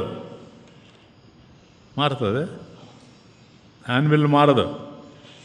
అంటే తాను మారకుండా స్థిరంగా ఉండి మారేటువంటి వాటికి ఆధారంగా ఉంటుంది. అలాగే పరిణామం చెందేటువంటి ఈ ప్రపంచానికి తానే ఆధారంగా ఉంటూ అయినా తనలో ఏ విధమైనటువంటి మార్పు లేకుండా భాషిస్తూ ఉంటుంది. అది అక్షర పరబ్రహ్మం, కూటస్థం. క్లియర్ నా? కాబట్టి ఇన్ని మార్పులు జరుగుతూ ఉన్నాయి. ఇవన్నీ మారడానికి తాను ఆధారమైనటువంటిది. ఇవి మారుతూ ఉంటాయి కానీ వీటిని ఇలా మార్చడానికి ఆధారమైనటువంటిది మారదు. ఇది అక్షర పరబ్రహ్మం. దీన్ని కూటస్థం అని అంటారు కదా. ఈ కూటస్థం కనుక ఇప్పుడు ఒక పాయింట్ వస్తుంది మనకు. ఇది అచలం, ఒప్పుకుంటారా? కూటస్థం అచలం సార్. అచలం స్వామీజీ, నా చలతి ఇది అచల. ఏదైతే మారనిదో, చలించనిదో అది అచలం. ఏదైతే మారకుండా ఉంటుందో అది అచలం సార్. ఇప్పుడు ఇది ఒక విశేషణమైంది అచలం. ఈ అచలం అంటే చలనం లేనిది. నా చలతి ఇది అచల, చలనం లేనిటువంటిది. అంటే తన సామర్థ్యం నుండి చలించదు. తను ఎట్లుంటుందో సామర్థ్యాత్ నా చలతి. అంతటా ఉండేది ఎలా చెల్లిస్తుంది సార్? అదే ఇంతకుముందు సర్వత్రకం రావడానికి కారణం ఇది. అంతటా ఉండేటప్పుడు అక్షర పరబ్రహ్మం చెల్లించేది ఎక్కడ? చెల్లించిందనుకో, ఎందులో చెల్లిస్తుంది? ఇప్పుడు బస్సు పోతా ఉంది, బస్సు చెల్లించింది, లోపల నేను చెల్లించలేదు అంటాడు వాడు. ఆ బస్సులో లేచి తిరిగితే ఎవరు వద్దన్నారు? కాబట్టి ఎక్కడ చెల్లిస్తుంది? అంతటా ఉండేది ఎలా చెల్లిస్తుంది? ఎందులో చెల్లిస్తుంది? చెల్లించి ఎక్కడికి చేరుతుంది? నెక్స్ట్, ఇప్పుడు గుంటూరులో ఆకాశం ఉంది నాయన. ఈ గుంటూరులో ఉండేటువంటి ఆకాశం టంగుటూరుకు పోవాలనుకో, ఎట్లా పోద్ది? అంటే అప్పుడు ఆకాశం లేదు అక్కడ, టంగుటూరులో లేదు ఆకాశం. గుంటూరులోనూ ఉంది, టంగుటూరులోనూ ఉంది. గుంటూరులో ఉన్నది నేనున్నప్పుడు అక్కడ ఉంది, టంగుటూరుకు నేను పోతే అక్కడ ఉంది. నేను పోయానే కానీ కదిలి ఈ ఆకాశంలో ఆకాశం కదిలి రాలేదు. కాబట్టి అలా అచలం కనుకనే అక్షర పరబ్రహ్మం స్థిరమై ఉంది, స్థిరంగా ఉంది కదా, అందువల్ల కదలదు. స్థిరంగా ఉంది కదా, ధ్రువమై ఉంది. అది అచలం ధ్రువం. ధ్రువం అంటే స్థిరం, స్థిరం అంటే ధ్రువం. అంతా ఒకటే. కాబట్టి అది స్థిరమే కదా, ధ్రువమే కదా. యస్మాత్ అచలం తస్మాత్ ధ్రువం ఇత్యర్థ. ఏదైతే అచలంగా ఉందో అదే ధ్రువంగా ఉంది. తనలో ఏ మార్పు లేనందున పరబ్రహ్మ ధ్రువం. ప్లీజ్, ఏ మార్పు లేదు గనక. అంటే అక్షరం ఏదో అది నశించనిది, నాశమెరుగనిది ధ్రువం. సరిపోయిందా ఇప్పుడు? అక్షరానికి విశేషణం. కాబట్టి నాశం ఎరుగినటువంటిది ధ్రువం. అవినాశిత్వాత్ ధ్రువం. అవినాశిత్వాత్ ధ్రువ అంటే నిర్వికార చైతన్యము. ఇక్కడికి 7 లక్షణాలు చూచాం. ఏది? అక్షరోపాసకుని యొక్క లక్షణాలు. నిర్గుణోపాసకుడు కాదు, ఇది సగుణోపాసకుడు కాదు, అక్షరోపాసకుడు. ఆయన యొక్క జీవన శైలి ఎట్లా ఉంటుంది సురతమాష. సరేనండి, ఆయన అట్లా ఉండాడని తెలుసుకున్నాము. ఆయన జీవన శైలి, లైఫ్ స్టైల్ ఎట్లా ఉంటుంది? Very beautiful. 4వ శ్లోకంలో ఇది చెప్తాడు. ఇప్పటివరకు 3 చెప్పాడు కదా. అక్షరోపాసకుని యొక్క జీవన శైలి ఎలా ఉంటుందంటే 4వ శ్లోకంలో 3 విషయాల్లో చెప్తాడు. 4వ శ్లోకంలో 3 విషయాలు. 4వ శ్లోకం ఏంటి చెప్పండి? ఏతో అక్షరం అనిర్దేశం అవ్యక్తం సర్వతరగం అచింత్యం కూటస్థం అచలం ధ్రువం. అయిపోయింది 3. సంనియం ఏంద్రియ గ్రామం నంబర్ 4లో 1. సంనియమేంద్రియ గ్రామం సర్వత్ర సమబుద్ధయ తే ప్రాప్నువంతి మావేవ సర్వభూతహితే రతాః.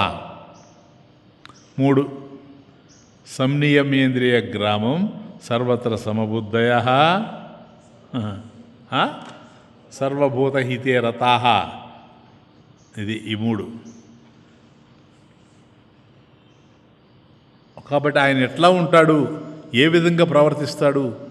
ఎందుకంటే డిఫరెంట్గా విన్నాం ఇప్పుడు 7 లక్షణాలు ఆయన ఎలా ఉంటాడు అని అంటే, ఇదిగో నంబర్ 1 సంనియమ్యేంద్రియ గ్రామం. ఇంద్రియ గ్రామం, గ్రామం అంటే సమూహము అని అర్థము, సముదాయము అని కూడా అర్థం, సమూహం. ఇప్పుడు ఇంద్రియ గ్రామం అంటే ఇంద్రియ సమూహం. ఇంద్రియాలన్నీ కలిస్తే ఉండేటువంటిది ఇంద్రియ సమూహం, ఇంద్రియ గ్రామం. ఇంద్రియాలన్నిటి అక్షరోపాసకుడు అదుపులో ఉంచుకొని ఉంటాడు. చూసారా? అందువల్ల నియమ్య. స్వామి ఎంత విచిత్రం అంటే, నియమ్య అంటే ఏమొస్తుంది అనుకున్నాడో ఏమో, సంనియమ్య. నియమ్య అనంటే అదుపులో ఉంచుకోవడం సార్. కానీ ఇక్కడ నియమ్య అనకుండా సంనియమ్య అన్నాడు. అంటే సమ్యక్, సంనియమ్య, సమ్యక్ నియమ్య, ఇంద్రియ గ్రామం, ఇంద్రియ సముదాయం. కాబట్టి ఇంద్రియాలన్నింటినీ నియమించడం అని కాకుండా చక్కగా నియమించడం అంటున్నాడు. కాబట్టి అక్షరోపాసనలో ఇంద్రియ నిగ్రహం ఏదైతే ఉందో ఇది ప్రముఖమైన సాధన. ఎందుకంటే ఇంద్రియాలు చెలిస్తేనే మనసు చెలించేది. ఇప్పుడు పోతా ఉన్నాం ఆయన,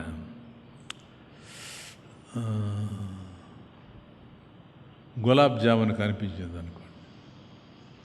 ఆ గులాబ్ జామున్ని షాపులో చూసేది ఎవరా?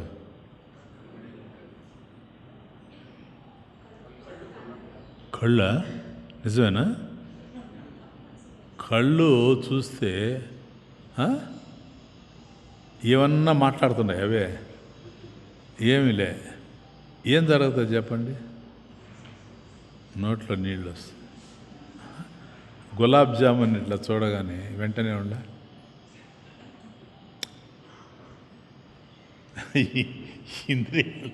ఇంద్రియాలు ఎట్లా కదిలిస్తాయంటే, అది సార్, ఇంద్రియాలు కనుక చెలించాయా మనసు చెలించిపోతుంది.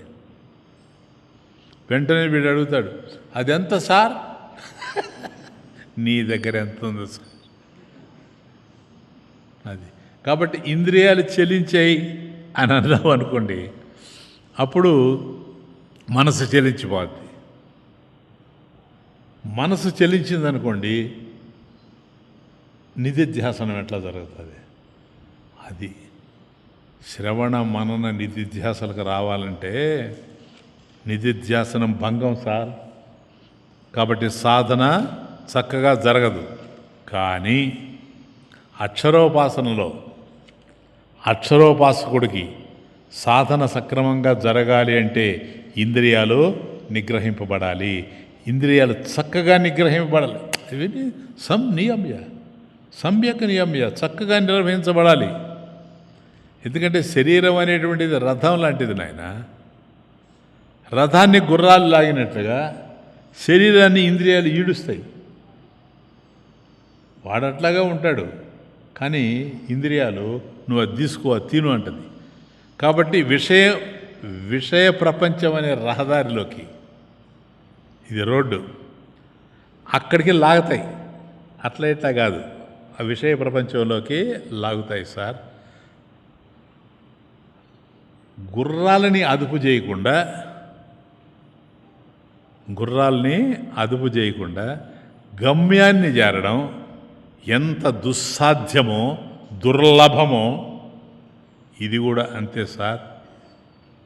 ఏది ఇంద్రియాలను నిగ్రహించకుండా జీవుడు గమ్యాన్ని చేరడం అంత కష్టం, దుస్సాధ్యం, దుర్లభం.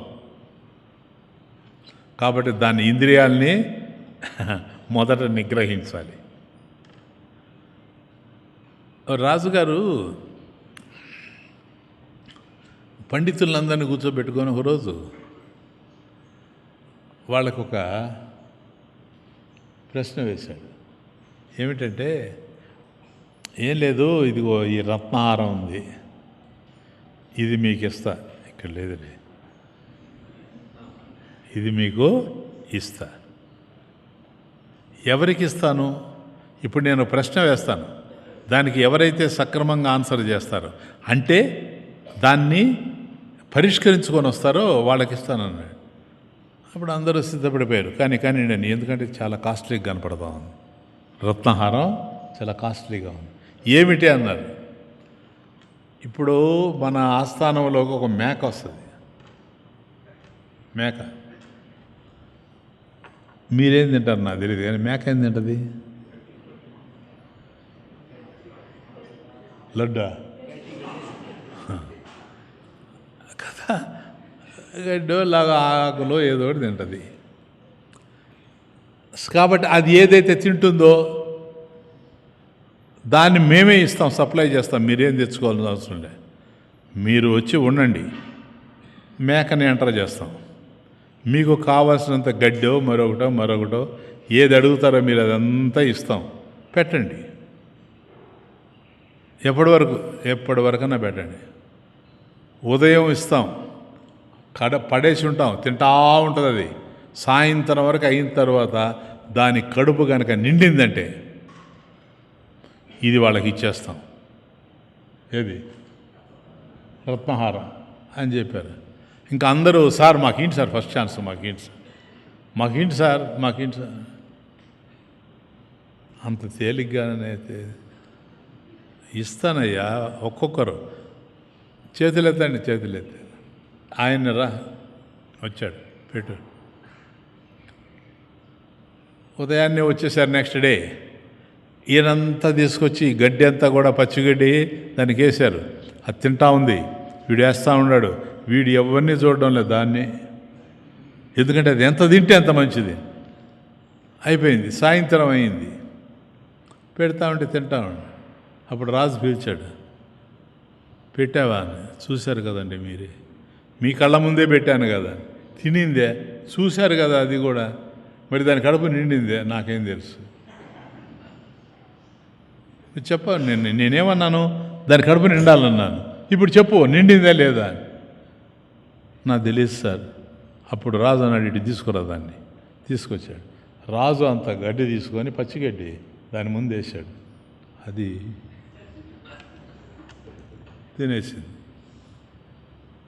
తినింది శుభ్రంగా, తల ఊపుతూ పోయి తినింది. ఇప్పుడు ఏం చేయాలా అర్థం కాల.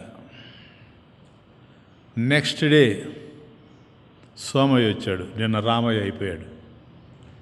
ఇంకా ఆయన సాయంకాలం వరకు ట్రై చేశాడు.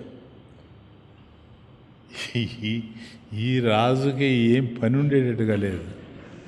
వీడొక విచిత్రమైనటువంటి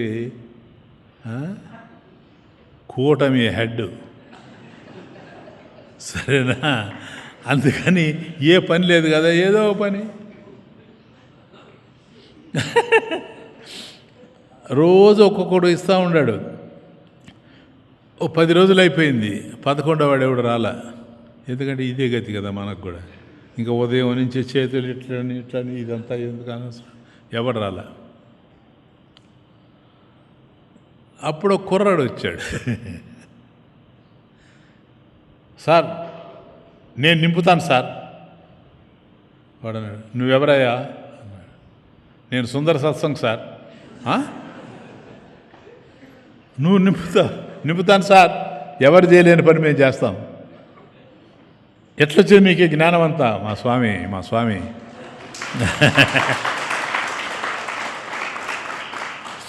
ఏ సబ్జెక్ట్ ఇచ్చినా చెప్తాడు మా స్వామి. నువ్వు ఏ మేకను తీసుకొచ్చినా నేను దాన్ని కడుపు నింపుతాను.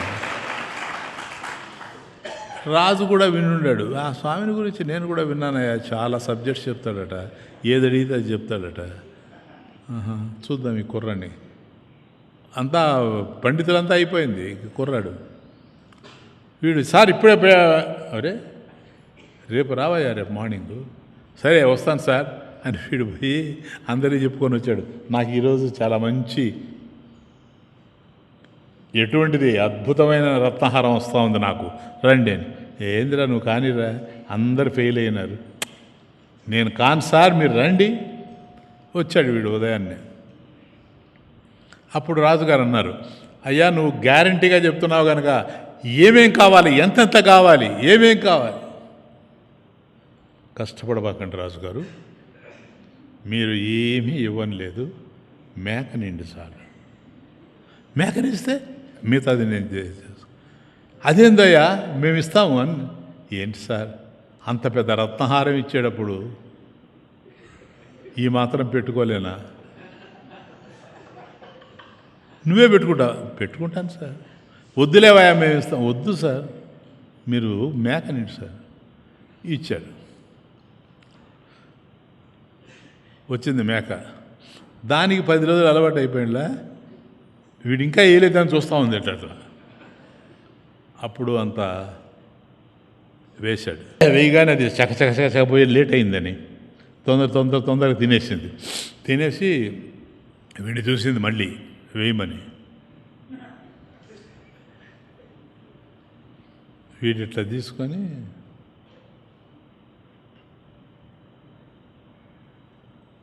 అది దగ్గరకు వచ్చింది, అలా వేశాడు. అలా పెట్టింది, వాడి చేతిలో కర్ర ఉంది, దానికి జాటి. అట్లా ఇట్లా కదా కొడితే, అది తల పెట్టేటప్పుడు కొట్టాడు. ఒక్కసారి దాని జీవితంలో ఇంత దెబ్బ తినలా ఎక్కడ. ఒక్కసారి పైకి లేచింది. పైకి లేచి తేరుకున్నది కొంతసేపు, మళ్ళీ అంత వేసాడు. మళ్ళీ వాడిని చూసింది. వాడు కామ్గా ఉన్నాడు. నేరుగా పోయి అలా పెట్టింది, మళ్ళీ కొట్టాడు. అంతే సార్, జరుగుతూ ఉంది. సాయంత్రం వరకు ఒకటే పెట్టుడు, ఒకటే కొట్టుడు.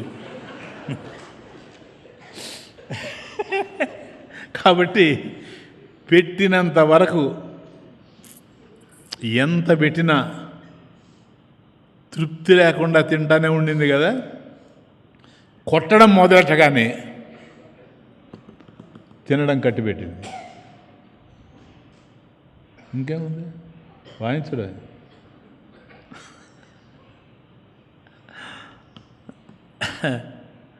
ఇంద్రియాలు కూడా అంతే, పెడతా ఉంటే తింటా ఉంటాయి, కొడుతూ ఉంటే ఆగిపోతాయి. ఇంద్రియాణి ప్రమాదీని హరంతి ప్రసభం మనః. గీత 2వ అధ్యాయం సాంఖ్యంలో చెప్తాడు స్వామి. ఇంద్రియాణి ప్రమాదీని, క్షోభింపజేసేటువంటి ఇంద్రియాలు ఏవైతే ఉన్నాయో ఇవి మనస్సును బలవంతంగా బాహ్యానికి ఈడ్చుకొని పోతాయి.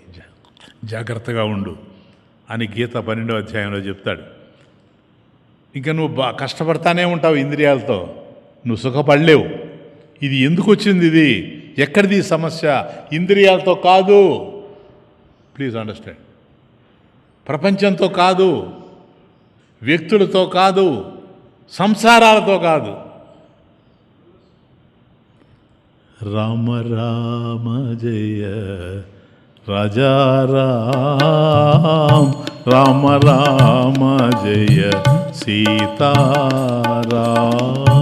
రామ రామ జయ రాజా రామ, రామ రామ జయ సీతారామ, రామ రామ జయ రాజా రామ, రామ రామ జయ సీతారామ, రామ రామ జయ రాజా రామ, రామ రామ జయ సీతారామ. సమస్యలు ప్రపంచానివి అయితే నీకెందుకు పరిష్కారాలు? సమస్యలు ప్రపంచానివి అయితే నీకెందుకు పరిష్కారాలు? నీవే నీకు సమస్యగా మారితే, నీవే నీకు సమస్యగా మారితే నీకు సమాధానం నీవే కదా. నీవే నీకు సమస్యగా మారితే నీకు సమాధానం నీవే కదా. ఆరాటాలు పోరాటాలెందుకో, ఆరాటాలు పోరాటాలెందుకో, అవలోకించి శాంతించు. ఆరాటాలు పోరాటాలెందుకు, అవలోకించి శాంతించు. సమస్యలు ప్రపంచానివి అయితే నీకెందుకు పరిష్కారాలు? అంతా నీ మైండ్లోనే ఉంది, నీకే ప్రాబ్లం. దీనికి ప్రపంచమేం సంబంధం లేదు, నీలోనే ఉన్నాయి. కాబట్టి దీనికి ఆరాటాలు పోరాటాలు అవసరం లేదు. అవలోకించి ఉన్నది ఉన్నట్లుగా అర్థం చేసుకొని శాంతించు, ప్రశాంతంగా ఉండు. ఇది సంనియమ్యేంద్రియ గ్రామం. సంనియమ్య సమ్యక, చక్కగా నియమ్య, దీన్ని నియమించుకుంటూ పోవడం. నెక్స్ట్ సంనియమ్యేంద్రియ గ్రామం సర్వత్ర సమబుద్ధయః. ఇది సర్వత్రా, అంతటా కూడాను సమబుద్ధయ, సమమైన బుద్ధికి కలిగి ఉండడమే సమదర్శనం.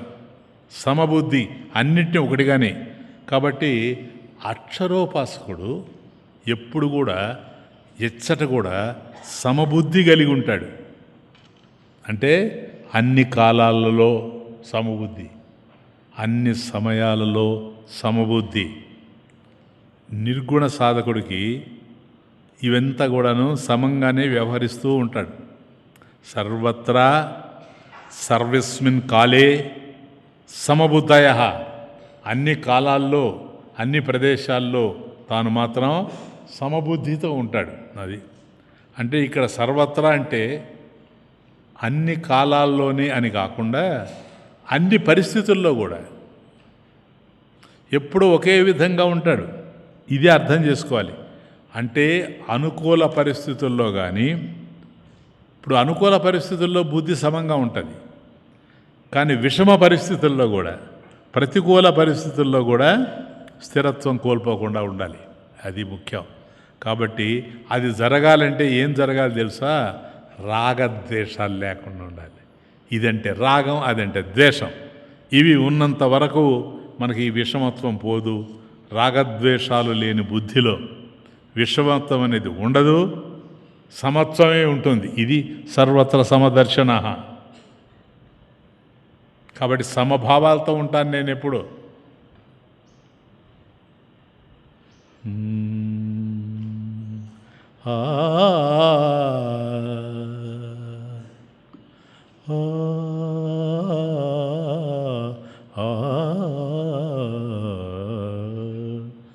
సుఖములు కోరను సుజనుల వీడను, సుఖములు కోరను సుజనుల వీడను, సమభావములతో సంతసముది.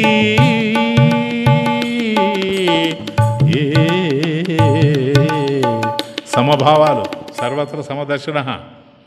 సుఖములు కోరను సుజనుల వీడను, సమభావములతో సంతసముది. ఎదలను తడిపే సుమధుర గీతలు, ఎదలను తడిపే సుమధుర గీతలు, గానము చేయుచు తరించెదను పాడని నా మనసారా, నిన్ను గాంచని నా కనులారా, సాడని నా మనసారా. సంనియమ్య ఇంద్రియ గ్రామం నెంబర్ 1 లక్షణాలు. సర్వత్రా సమబుద్ధయ నంబర్ 2. ఇంకేమున్నది? సర్వభూత హితే రతాః. తర్వాత డెసిషన్ చెప్తాడు. సర్వభూత హితం అంటే అక్షరోపాసకుడు సర్వభూత హితం అంటే సర్వభూతాలకి మేలు చేస్తానే ఉంటాడు. మేలు చేయుట యందు ఆసక్తి కలిగి ఉంటాడు. ఎప్పుడు నేను మేలు చేయాలి అనుకుంటూ ఉంటాడు. సర్వభూత క్షేమమునందే వాడు ఆనందిస్తూ ఉంటాడు. ఇక్కడ భూతహితం అంటే సరిపోద్ది కదా. భూత అంటే ప్రాణులు, హితం అంటే మేలు చేయడం. కానీ భూతహితం అనకుండా సర్వభూతహితం అన్నాడు, చూసారా? ఇక్కడ ఉండేటువంటి ఔన్నత్యాన్ని గుర్తించాలి మనం. సర్వభూత హితం, సర్వభూత హితం అంటే కొన్నిటిని ప్రేమించడానికి, కొందరిని ప్రేమించడానికి రాగద్వేషాలు సరిపోతాయి. ఇవి అవసరంలే. ఆయనంటే నాకు ఇష్టం, ఆయన ప్రేమిస్తా. ఈయనంటే నాకు ఇష్టం లేదు, నేను ఈయన ప్రేమించను. దీనికి మామూలు కదా ఇదే. కొందరిని ప్రేమించడాన్ని లేక కొంతమంది కొన్నింటినే ప్రేమించడానికి రాగద్వేషాలు సరిపోతాయి. ఒక వస్తువుని ప్రేమించడానికి, ఒక వస్తువుని ప్రేమించకుండా ఉండడానికి రాగద్వేషాలు సరిపోతాయి. ఇదంటే రాగం, అదంటే ద్వేషం. కానీ అందరినీ ప్రేమించాలి, అన్నిటినీ ప్రేమించాలి. అందువల్ల సర్వ భూతహితం కాదు, సర్వభూతహితం, సర్వభూత హితం. కాబట్టి సర్వము అనేది భిన్నత్వం కాకుండా ఏకత్వంగా అర్థమవుతోంది. బాగా అర్థం చేసుకోండి. సర్వము అంటే ఏకత్వం. కాబట్టి అందరినీ కూడాను వీళ్ళని ప్రేమించడం, వాళ్ళని ప్రేమించకుండా ఉండడం కాదు. కనుక సర్వ ప్రేమ ఆవిష్కృతం అవుతుంది. అందరినీ ప్రేమించేటువంటి పరిస్థితి అంటే విశ్వప్రేమ విరజిమ్మబడుతుంది. ఇంకా రెండవది అంటూ లేదు. సర్వాత్మ భావంలో తన స్వరూపమే సాక్షాత్కృతం అవుతుంది. అది ఆడ సర్వాత్మకోహం, సర్వాత్మక అహం, సర్వాత్మకోహం అనే ఆత్మదర్శనంలో సర్వభూత హితాసక్తి సహజంగానే పరిమళిస్తుంది. సర్వభూతాల్ని ప్రేమించడం ఇది మహావెలుగు జీవితంలో. ఇది ఊరికే ఒక దీపం వెలిగి ఆరిపోవడం కాదు, ఇది దీపావళి. ఇది దీపావళి సార్.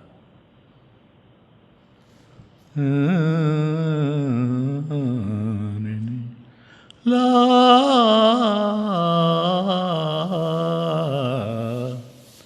ధరణిలో వెలగాలి సమతా జ్యోతి, ధరణిలో వెలగాలి సమతా జ్యోతి, మనసున నిలవాలి మంగళహారతి.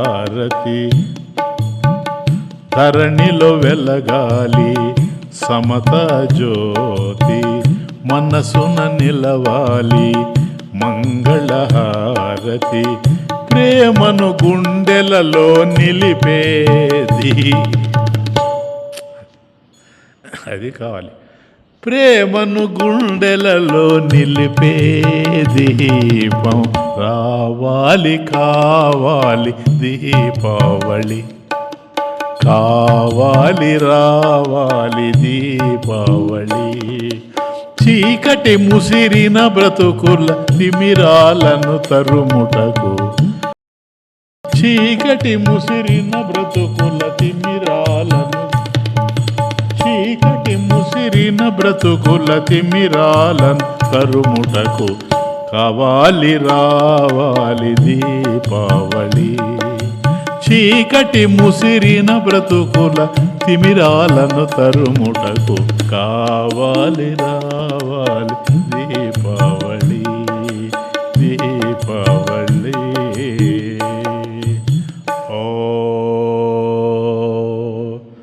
ఇప్పుడేమి నాన్న, సంనియమ్య ఇంద్రియ గ్రామం అయిపోయింది. ఒకటి సర్వభూత హితేరత నంబర్ 2 అయింది. అదే సర్వత్ర సమదర్శన అయిపోయిందే.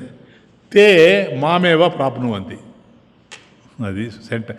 అక్కడ మామేవే ప్రాప్నువంతి, తే వాళ్ళు నన్నే పొందుతారు.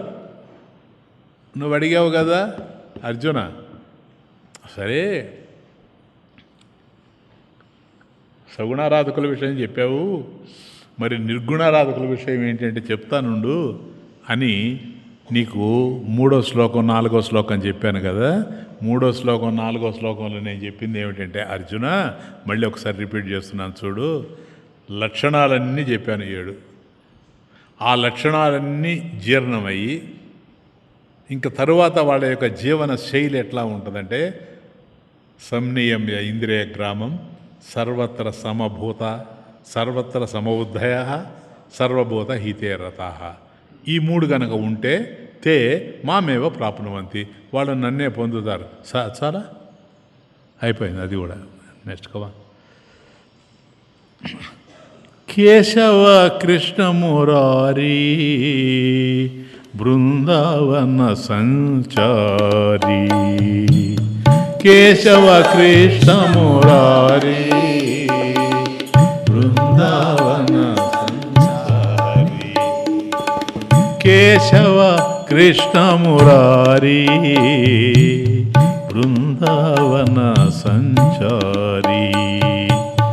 కేశవ కృష్ణ మురారి బృందావన సంచారి, మురళీధారి ముకుంద మురారి, మురళీధారి ముకుంద మురారి, మురళీధారి ముకుంద మురారి, మురళీధారి ముకుంద మురారి, పావన యమునా తీర విహారి, పావన యమునా తీర విహారి, పావన యమునా తీర విహారి, పావన యమునా తీర విహారి, పావన యమునా తీర విహారి, పావన యమునా తీర విహారి, రాధా హృదయ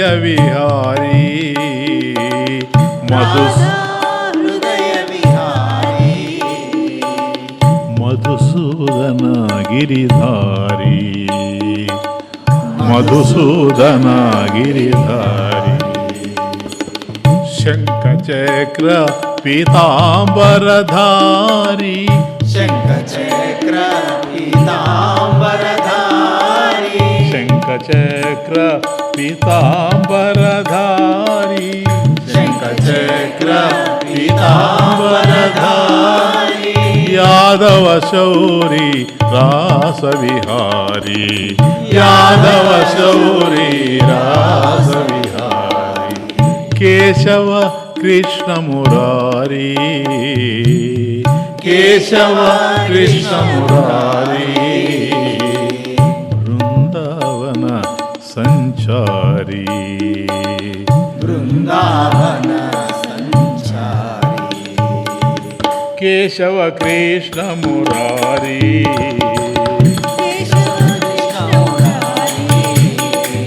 బృందావన సంచారి బృందావన సంచారి మురళీధారి ముకుంద మురారి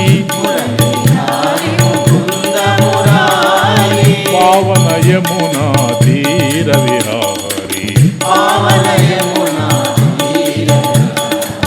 రాధా హృదయ విహారీ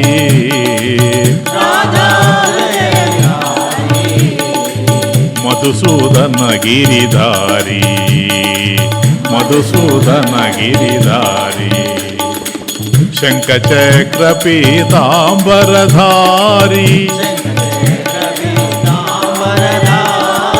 యాదవ శౌరి రాస విహారి యాదవ శౌరి రాస విహారి కేశవ కృష్ణ మురారి కేశవ కృష్ణ మురారి బృందావన సంచారి బృందావన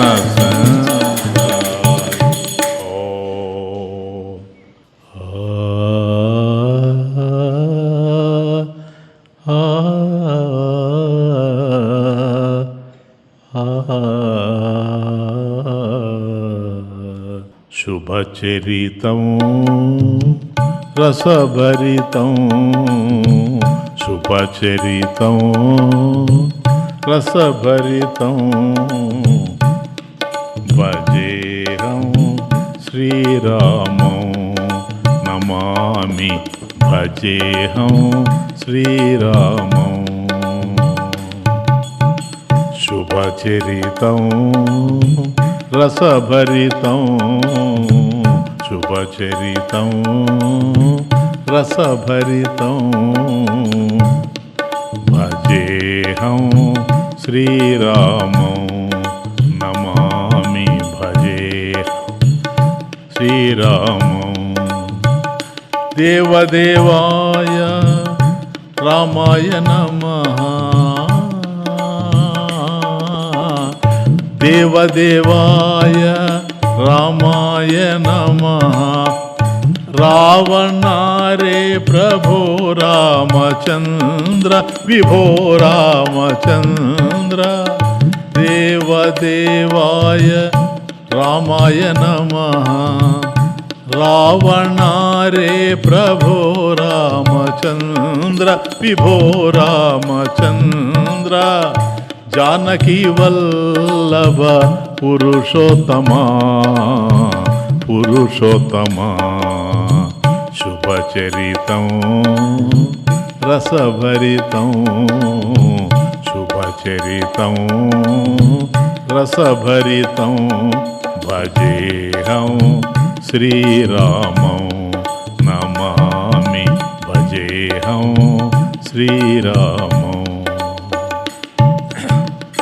श्री रघुनंदन शिरसा नमामि श्री रघुनंदन शिरसा नमामि श्री रामचंद्र मनसा स्मरामि श्री रघुनंदन शिरसा नमामि श्री रामचंद्र मनसा स्मरामि कारुण्यरूपं लोकाभिरामं लोकाभिरामं शुभचरितं रसभरितं शुभचरितं रसभरितं भजेहं श्रीरामं नमामि भजे శ్రీరామం. సుందరాయ నమః సూర్యాయ నమః సుందరాయ నమః సూర్యాయ నమః రామాయ నమః రామభద్రాయ నమః సుందరాయ నమః సూర్యాయ నమః రామాయ నమః రామభద్రాయ నమః భువనేశ్వరాయ జైత్రాయ నమః జైత్రాయ నమః శుభచరితం రసభరితం శుభచరితం రసభరితం భజేహం శ్రీరామం నమామి భజేహం శ్రీరామం భజేహం శ్రీరామం నమామి భజేహం శ్రీరామం భజేహం శ్రీరామం నమామి భజేహం శ్రీరామం. ఇది మొన్న శ్రీరామనవమి పాడాను.